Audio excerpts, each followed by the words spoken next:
Vous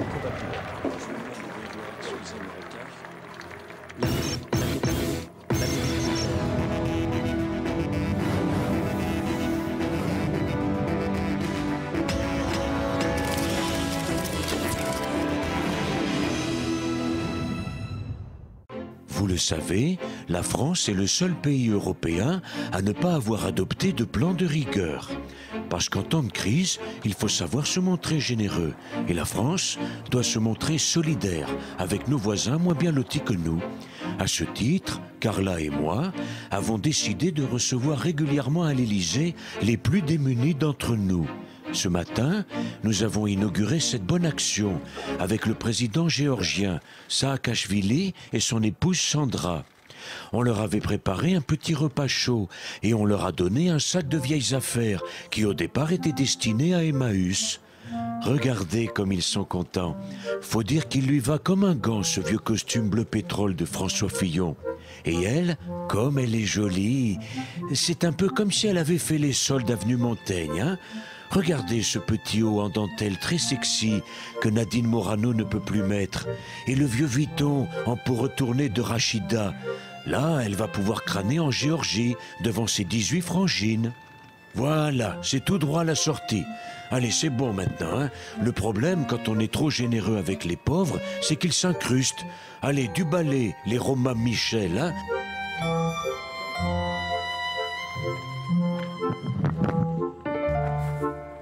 Bonjour, vous avez vu comme je suis beau gosse avec le costard de Fillon?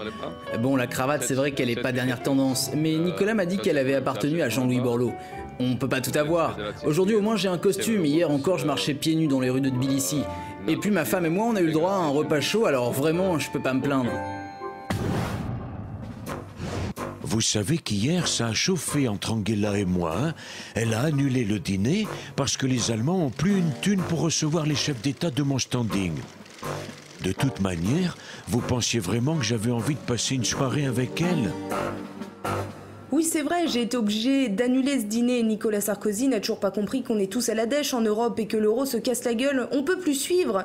La preuve, je suis contrainte de couper les allocations chômage, de baisser les salaires des fonctionnaires.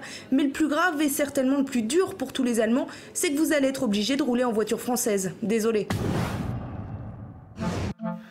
Je sais que vous avez été doublement choqué hier soir par l'interview de Mahmoud Ahmadinejad par Laurence Ferrari. D'abord par les propos de Mahmoud. Un tout petit mot donc de Clotilde Reiss, la jeune Française que vous avez libérée il y a quelques semaines. 2 jours après, la France a libéré Ali Vakil-Iran, l'assassin de Chapour Bakhtiar. Est-ce qu'il y a eu un marché? Est-ce qu'il y a eu un échange de prisonniers entre les deux pays, monsieur Ahmadinejad? Bien sûr que non, il n'y a pas eu de marché, vous savez que je suis fan de football. Et donc de Ribéry que j'adore. Et comme lui avec Zaya, Clotilde Reiss, c'était mon cadeau d'anniversaire. Je tiens à remercier la France, et spécialement Bernard Kouchner.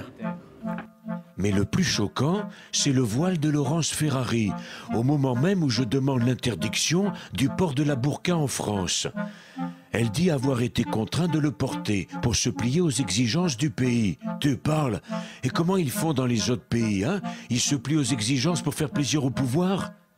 Je suis une journaliste politique très respectée dans mon pays. Je comprends donc que Laurence Ferrari ait été obligée de porter un voile pour respecter les coutumes de l'Iran. Moi, par exemple, je prépare une interview de Berlusconi et ce bikini, on m'a contraint à le porter. J'ai dû me plier aux exigences du président italien. Bon, ça va me donner des idées tout ça pour l'interview du 14 juillet, hein? Allez, bon courage, hein? Et à demain.